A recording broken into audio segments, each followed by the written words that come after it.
Thank you. Thank you. Well, good morning. And welcome to the Virginia War Memorial for the Commonwealth's Patriot Day program, marking the 23rd anniversary of the September 11th attacks. I'm Clay Mountcastle, the director of the War Memorial, and as always, it is my distinct honor to host this ceremony and have you all with us here today. You may ask yourself, why aren't we conducting this ceremony down in our beautiful amphitheater, in Holman Amphitheater? Why here in the Shrine of Memory? Well, the answer to that question is right over your shoulder, etched in glass. The names of 175 Virginians who paid the ultimate sacrifice in the global war on terrorism. The events of 9/11 put this nation on a path that resulted in those names being here. Most of these names joined because of what they witnessed on 9/11. And we want to include those Virginians and their memory in today's service. As we've all gone through life these past few decades, we still try and come to grips with what happened on 9/11 and the tremendous loss of life this nation suffered. For me, I've always chosen to focus on the days and weeks that followed, a time in my life when it never felt better to be an American. The sense of community was incredible. It's one of those feelings you want to experience again and again. We've tried our best to teach our children what it was like and the importance of 9/11. And while time does heal, it also threatens to soften our memories, to erase our resolve in the months we had after 9/11, and to divide us. So every year, Virginians must remember what happened on 9/11, the sacrifices that were made that day, and the years since. We must remember those who died, the families who lost them, and we must remember those who have kept us and continue to keep us safe. And after 23 years, we are still angry, we are still hurt, we are still at a loss to comprehend the magnitude of those terrible events of 9/11.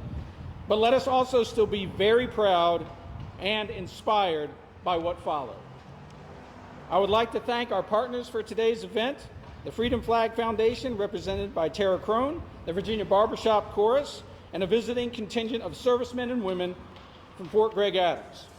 We are fortunate today to have with us Lynn Wright, our keynote speaker, and Commissioner Chuck Zingler from the Department of Veterans Services. Deputy Secretary Reed, thank you for attending today. Senator McGuire, thank you for being here, sir.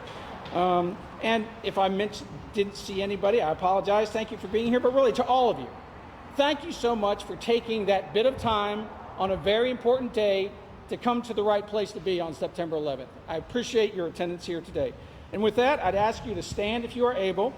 We're going to have the National Anthem and Pledge of Allegiance.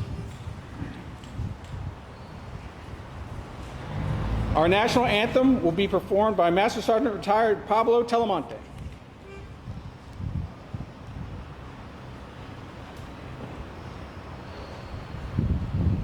Oh, say, can you say by the dawn's early light what so proudly we hailed at the twilight's last gleaming, whose broad stripes and the bright stars through the perilous fight o'er the ramparts we watched were so gallantly streaming, and the rocket glared of bombs bursting in air gave proof through the night that our flag was still there. Oh, say does that star-spangled banner yet wave o'er the land of the free and the home of the brave?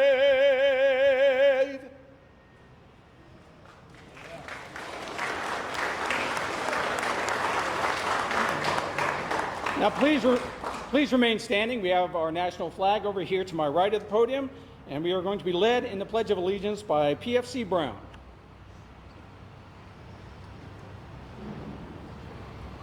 I pledge allegiance to the flag of the United States of America and to the republic for which it stands, one nation, under God, indivisible, with liberty and justice for all. Thank you. You may be seated.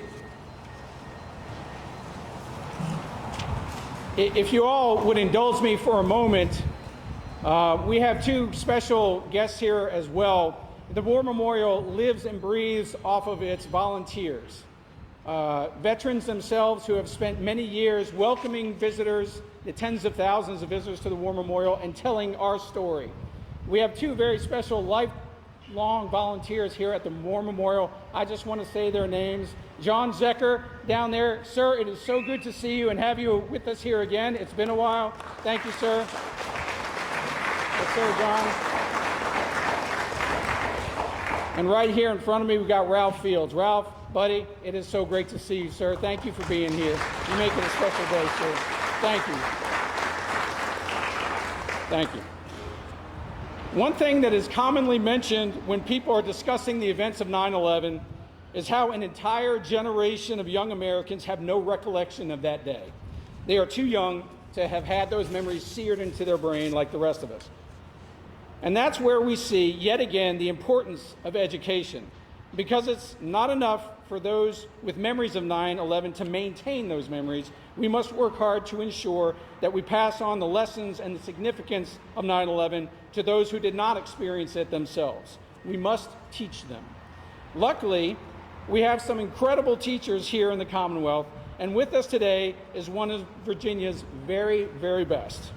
Tara Crone is a teacher at Woolridge Elementary School in Chesterfield County, where she has been Teacher of the Year for the county and Educator of the Year. Mrs. Crone taught my two sons, and while they are now in high school, she is still their favorite teacher they ever had. Or as they would say, she's the GOAT, the greatest all-time teacher. She's the type of teacher who every parent hopes their child will get when the new school year rolls around. And Tara has taken on the mission of preserving 9/11 history and teaching it through her involvement in the Freedom Flag Foundation and as the author of Unfurling the Freedom Flag. It's because of Tara and amazing teachers like her that our young Americans will learn the importance of 9/11 and keep passing its story to future generations. Please welcome Tara Crone to share some of her remarks about Patriot Day. Tara.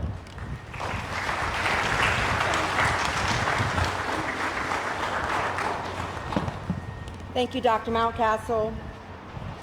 Thank you, Virginia War Memorial, and this is quite humbling to step out and to be in this environment today. And so it's an honor to be with distinguished guests. Thank you for letting me have a few minutes to share. It is something to step outside of the classroom and to be able to be given a moment to actually recognize the significance of this time. What an honor. I'm usually talking to 8-year-olds. So I hope my words come out a little bit better and a little bit clearer, and maybe you'll remember one or two of them when you walk out of here today. The question is, how do you never forget when you never knew? This is the challenge I and so many teachers are faced with every September 11th, as we face a classroom full of innocent elementary school children. I was teaching on that fateful day, and I had to stand as if the world was still spinning. The tangible answer, though, is in reach. We have a symbol, as you can see on your program today. The Freedom Flag. We have an artifact, a piece of steel from the North Tower at the World Trade Center in New York City. And we have a story, Unfurling the Freedom Flag, a 9/11 story. But the key to all of this is shifting perspective. It was the perspective of an empathetic brother who, in watching the news on the days following the terrorist attacks, thought of his brother, a Vietnam veteran who was forgotten, who then decided to sketch a symbol on a napkin to tell the events of 9/11 in an effort to never forget. And through its 10 elements, as you can read in your program today, the freedom flag became Virginia's official symbol of remembrance of 9/11-2001. This symbol is very historic, yet prophetic, as it encompasses all of us, united in freedom in the field of blue. It's the perspective of a bent, rusted piece of steel from Tower 1, World Trade, that traveled from classroom to classroom with me in 2019 when the Freedom Flag Foundation reached out to me to pilot the Steel in the Classroom program. I returned to my classroom afterwards, exhausted from emotion, from retelling those events to classrooms full of children, only to shut out the lights and then to place a beam of light on this piece of steel from a flashlight to show the courageous artifact to these students. And then it hit me. Ask these students to reflect. How does this steel feel? How did it feel that day? How does it feel today? Tell me. Write it down. Tell me the perspective of this steel. And it is the perspective of unfurling. The story of the birth of the Freedom Flag from its inception until now, leading into the hopes of tomorrow, of its mission to become the national symbol of remembrance for September 11th. All the elements wrapped into this book, Unfurling the Freedom Flag, a 9/11 story, for our children to hold, for teachers to read, for families to share. It purposely goes from black and white to color as the flag reveals itself and its purpose: to educate, to comfort, and to inspire. I don't wear a military uniform. You're probably lucky I don't. I'm humbled to be with those who are. But in a way, I am in my own trench with the boots on the ground every day, educating children about the significance of recognizing and honoring September 11th, 2001, 1 year at a time. And much like the Virginia War Memorial aims to do on the daily, we need to use our symbols, our artifacts, and our stories. We have a lasting promise to never forget. How do we ask those who never knew to never forget? We challenge them to shift their perspective. We all have a symbol. We have the artifact. We have a story. So simply share that story from your perspective.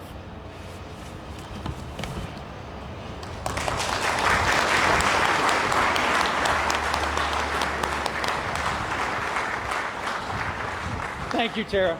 Thank you. Our school kids are in great hands. Virginia's Commissioner of the Department of Veteran Services, Chuck Zingler, spends each day working to meet the needs of the Commonwealth's 700,000 veterans.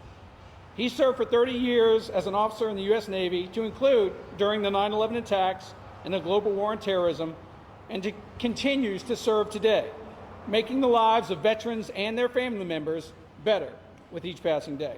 Here to share his remarks about the significance of today and to introduce our keynote speaker is Commissioner Chuck Zingler. Sir.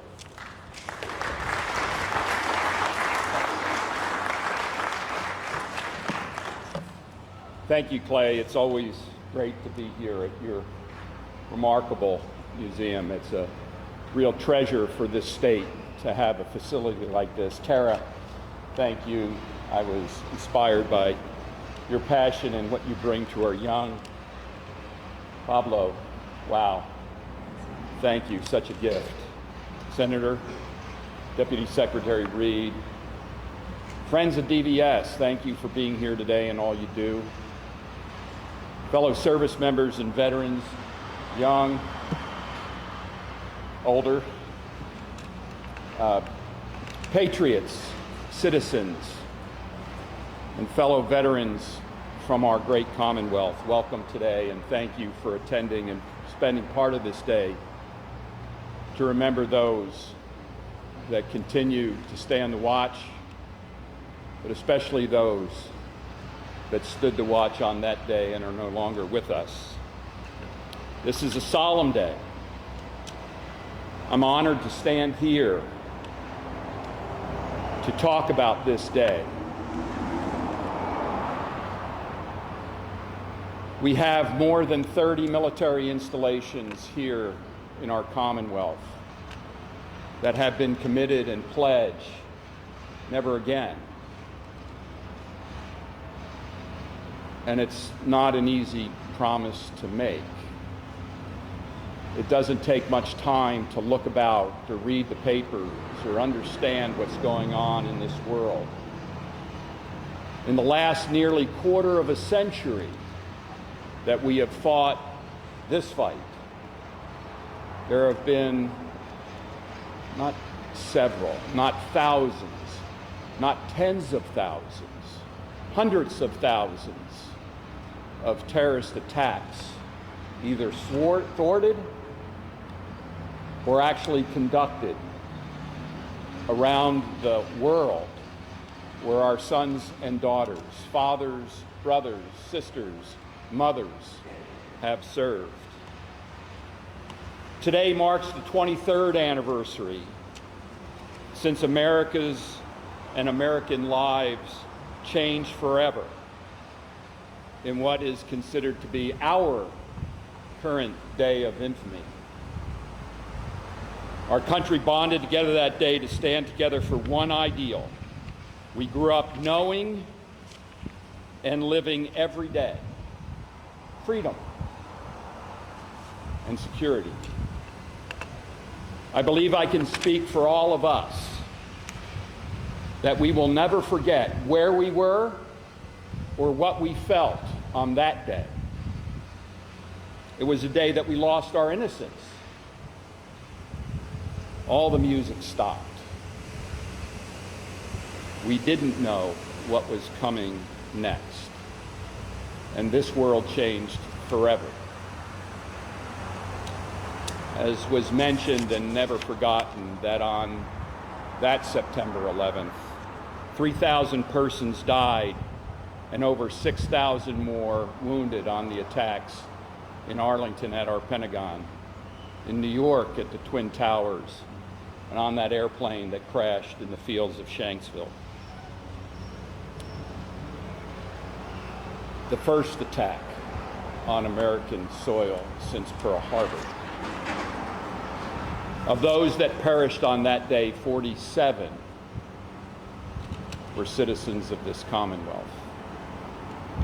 We remember not only those that died in our uniforms, but the thousands of first responders, the law officers, the firefighters, the EMTs, our military and even civilian volunteers who bravely and unselfishly ran to the fight, the fire, the gunshots, the dark of the unknown to save others. That is America. Today we gather again on these hallowed grounds to assure that those who died are never forgotten and continue to remember and recommit ourselves to never let it happen again. We are privileged today to have a friend and a colleague, Lynn Wright, to testify to her experience and witness on that day and the aftermath of the attack and subsequent overwhelming effort by our heroes and their families to regain some semblance of peace, stability, and security to our world. I got to work side by side with Lynn for several years and also watched her from afar as she rose to significant leadership and influence within our intelligence community and national security apparatus. You can read her bio, it's remarkable. 35 years in critical positions of leadership and responsibility, from national service in our intelligence community to operational support around the world, supporting traditional military operations against peer competitors, as well as irregular and special warfare and countering international criminal activities. An acting director of Naval Intelligence, a leader on the Joint Staff Task Force for Afghanistan and Pakistan intelligence operations, chief of all Defense Intelligence Agency operations in Afghanistan, recipient of the National Intelligence Distinguished Service Medal, the Navy Civilian Distinguished Service Medal, 2 presidential rank awards, and recipient of the King of Norway's Medal of Merit, and also a very proud Virginian, graduate from both George Mason, Old Dominion University, as well as the National Defense University. But what that bio does not say, but I would want you to know, is that her service has been so remarkable and marked with the highest level of professionalism, character, and poise in even the most important and pressurized situations, that she is held in the highest regard by her peers, her subordinates, and leaders across the intelligence community, our government, and those of our allies. It's my honor to introduce to you once again my friend and our guest speaker, Lynn Wright.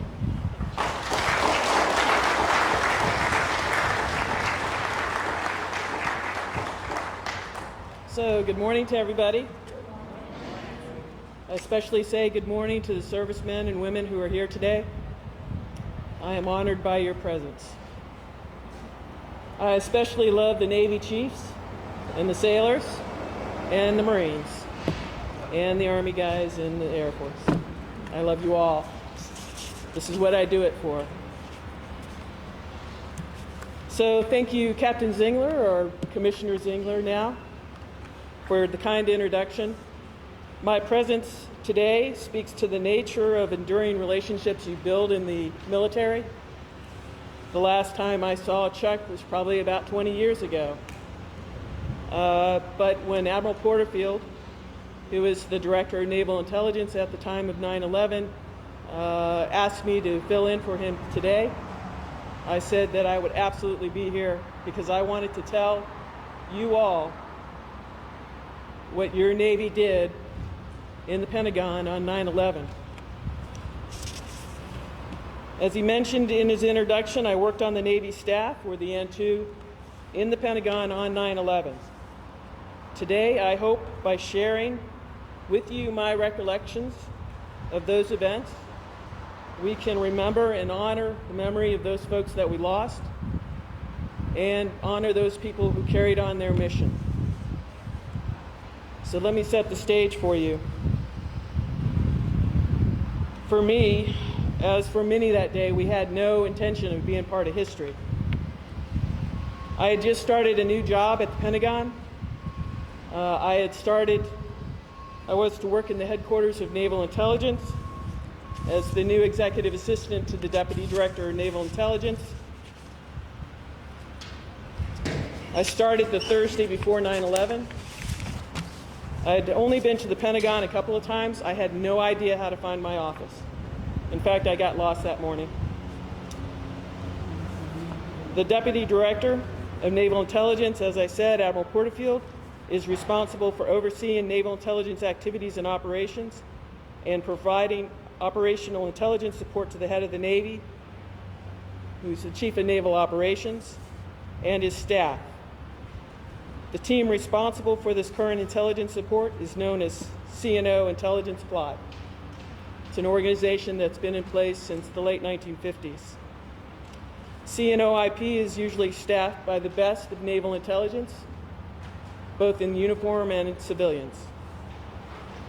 They work around the clock to monitor events around the world. The morning of September 11th is, in my mind, a series of flashes of memory. Different people will remember different things. These are my memories. It was a cool and perfect morning, and the sun had not yet risen when I arrived at the Pentagon before 0600. The IP briefing team was waiting in Admiral Porterfield's outer office to do a dry run of the morning brief. The lead CNOIP briefer was Lieutenant Jonas Panic. He was accompanied by Lieutenant Darren Pontel, who was new to the briefing team, and he was learning from Jonas. They were opposites in a physical sense. Jonas was 6'6". He was a football player at the Naval Academy. Darren, on the other hand, was about the right size to be a Cox on a lightweight crew team. If you all are familiar, they're small. But they were both very intense and very qualified intelligence officers. It would be the first time that I'd met the pair, and it would be the second to the last time that I would see them. They survived the wire brush scrubbing by Admiral Porterfield and returned to the Navy Command Center on the first floor to prepare for the 8:30 briefing. Shortly after 0830, a dozen senior members of the N2 staff sat in a conference room in the Navy Command Center, or the NCC, as Jonas and Darren delivered the brief from the Pentagon via secure teleconference to the other naval intelligence locations. Except for Admiral Porterfield, who was en route Capitol Hill for a hearing, and his military assistant, Captain Pallamore, who remained in the front office, pretty much the entire leadership of naval intelligence was in that room. Yep.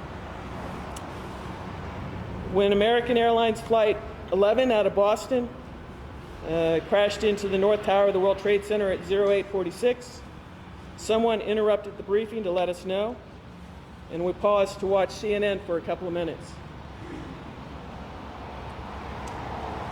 The leaders of CNOIP, Commander Dan Schanauer and Lieutenant Commander Vince Tolbert, left the briefing room so they could run down what was going on in New York.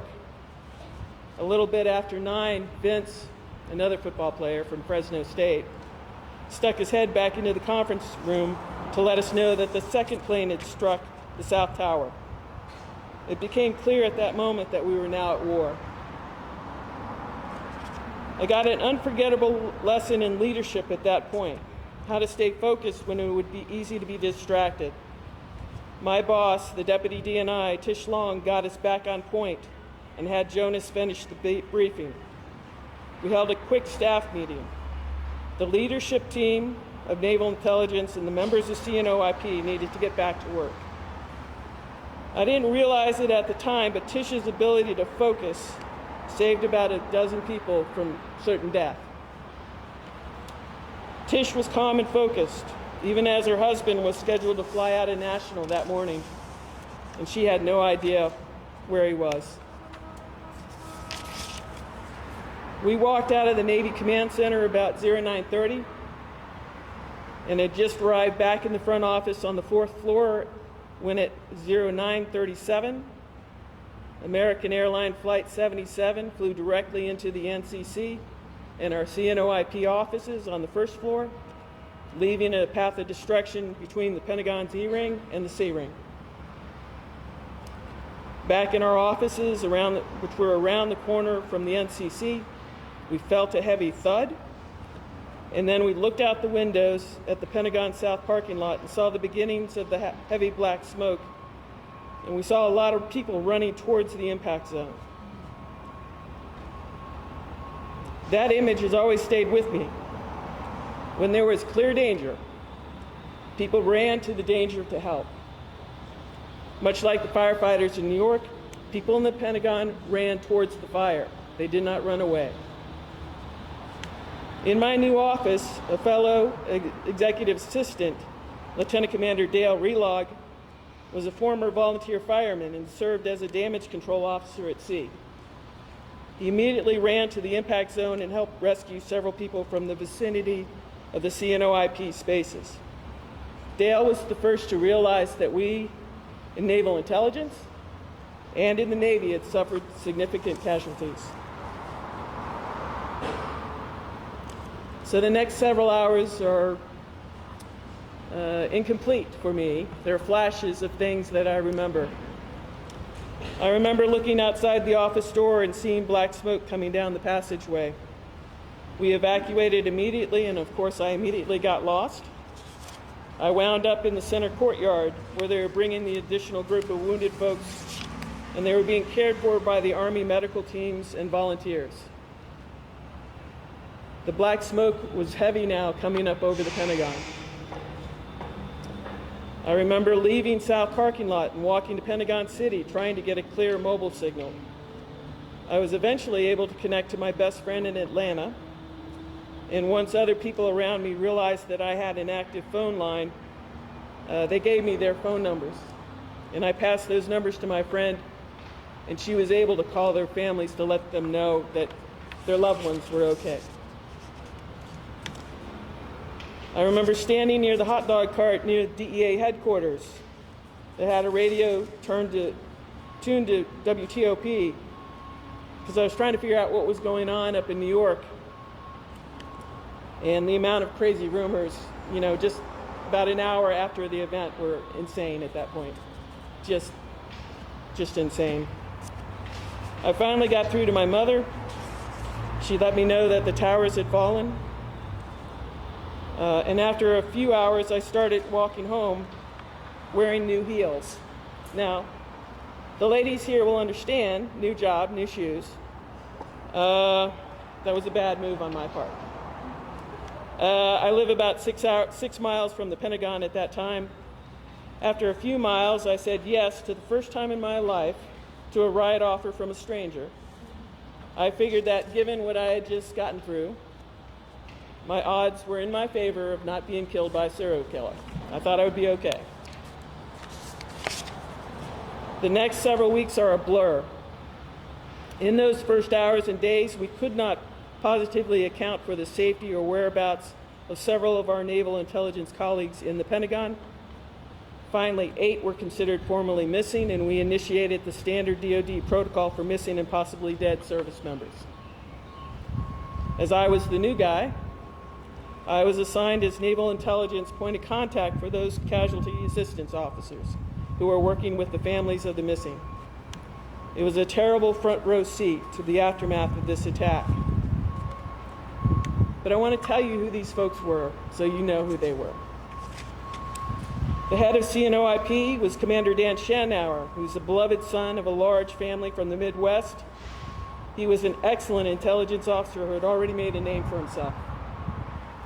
He was on the path to make admiral and maybe even a future director of naval intelligence. Dan and I were fellow division chiefs at the Office of Naval Intelligence in the late 1990s. Lieutenant Commander Vince Tolbert, Dan's deputy, he left behind a wife, a beautiful wife, and 3 young children. He had a lot of expertise in the Middle East, and we missed that in the next few years. The Intel Center at CENTCOM in Tampa is named after Vince. Jonas Panic was the beloved son of a proud central Pennsylvania family. A sister lost her only sibling, a nephew lost his best buddy, and his young wife lost her husband. Lieutenant Darren Patel was the Pontel's second son to join the Navy, and tragically, the second son to be taken away too soon. His brother died while in Navy flight training just a few years before 9/11. That knock on the door was familiar to the Pontels. Julian Cooper was a Naval Intelligence reservist who worked for the Vice CNO and was killed in the Navy Command Center. His new wife was pregnant with their first child. Jerry Moran was a retired Navy combat cameraman and a long-term presence in CNOIP. And he kept the new intelligence officers steady as they learned their profession. He left behind a wife, Jody, who was a co-worker of mine, and 2 teenagers. Angie Houts, who even at that early point in her career was widely respected by the many intelligence professionals in the Navy. She loved naval intelligence. She would have been a leader. Brady Howe was a newlywed from faraway Idaho. He was the first presidential management fellow to serve on the Navy staff, had fallen in love with the intelligence business. We got to know his large, loving family and came to understand the variety of Mormon hot dishes that they serve at formal events. I remain the staff coordinating point through the recovery and identification of our fallen colleagues, the preparation of their remains at Dover Air Force Base. I learned the formal processes at Arlington National Cemetery. We helped coordinate the visits to the families and to the wakes by Admiral Porterfield and Mrs. Long, and for the funerals, both at ANC and around the country. Admiral Porterfield and or Miss Long, along with many members of Naval Intelligence, attended all the funerals. It breaks you down after a while, at least did for me. Then you put yourself back together and you pick up your duties to the families, to your colleagues, and to the Navy. I saw others working through their grief and doing their duties as we ramped up for combat in Afghanistan. I saw examples of those deployed overseas being inspired by their friends who had died as they carried out these operations in the new war. Eventually, I saw the goofballs that I had been working with over my career show up that when the going got tough, they were actually not goofballs. They were very talented people. They deployed to Afghanistan to take the fight to those who had caused us this grief, to our families, and to Naval Intelligence. And eventually, like others before me, I deployed to Afghanistan because there was only so much you can do from Washington. Weeks turn into months, months into years, and years turn into decades. Wars come to an end, and the next generation takes over. Our fallen shipmates would be so proud of their loved ones who continue their service and sacrifice today. Jonah's nephew, AJ, graduated from the Naval Academy and is now a Marine Corps officer serving in Hawaii. Dan's niece, Molly, is serving in the State Department.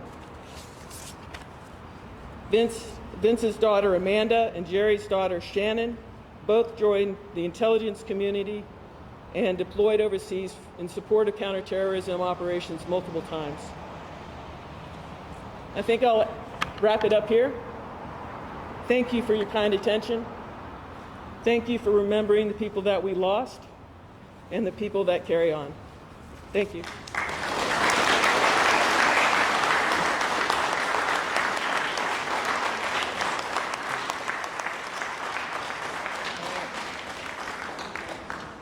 Well, thank you, Lynn.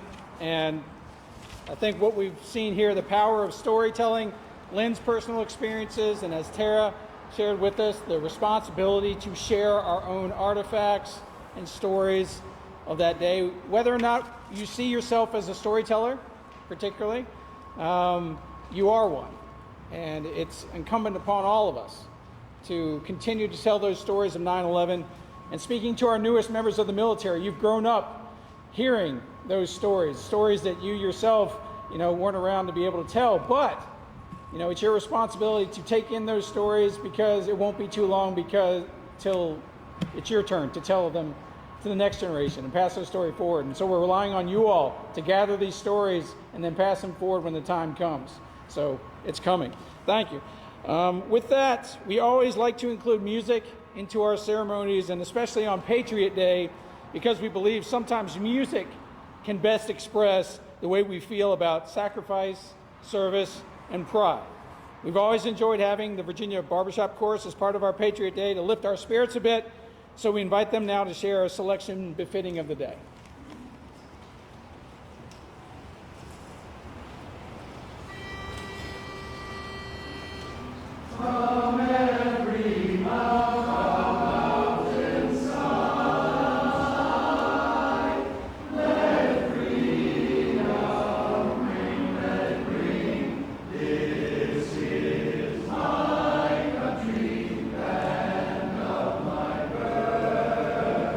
This is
Thank you so much. I'd ask you now, if you are able, to please stand.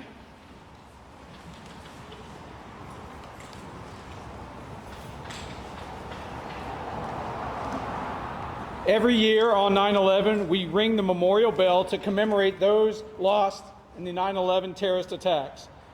PFC Rodriguez will ring the memorial bell 3 times, once for the attack on New York City, once for the attack on the Pentagon, and once for Down Flight 93 in Pennsylvania.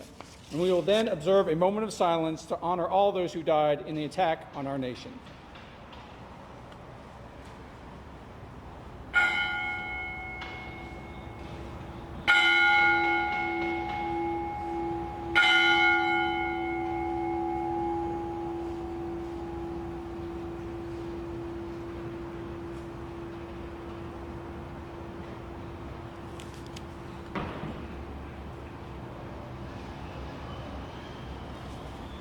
Thank you. Please remain standing for the playing of taps by Officer Mark Siegel of the Richmond Police Department.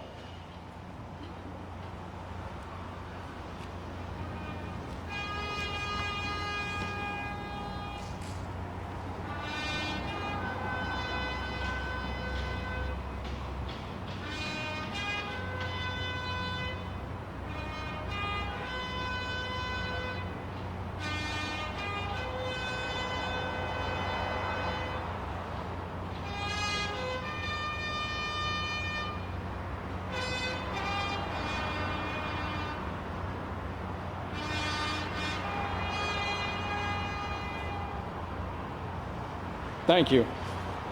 In closing, I will ask you all this. What do we owe to those who lost their lives 23 years ago? What do we owe to their families? Beyond our memories and our thanks, we owe them our commitment to learn as much as we can about 9/11 and to teach those future generations. Before you depart today, I would urge you to visit the lower level of the Galante Education Center, which is the far side of the War Memorial, where you can see a section of the rubble from the Pentagon on display.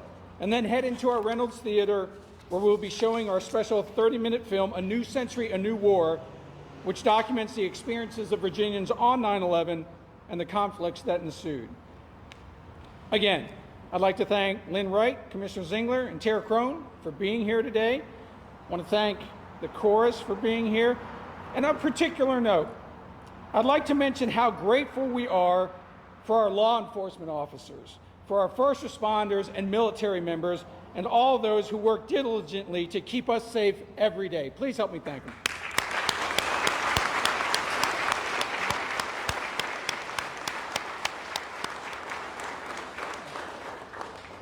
Thank you all for attending and remembering the importance of 9/11 with us, and let's continue to do so for the next 23 years and beyond.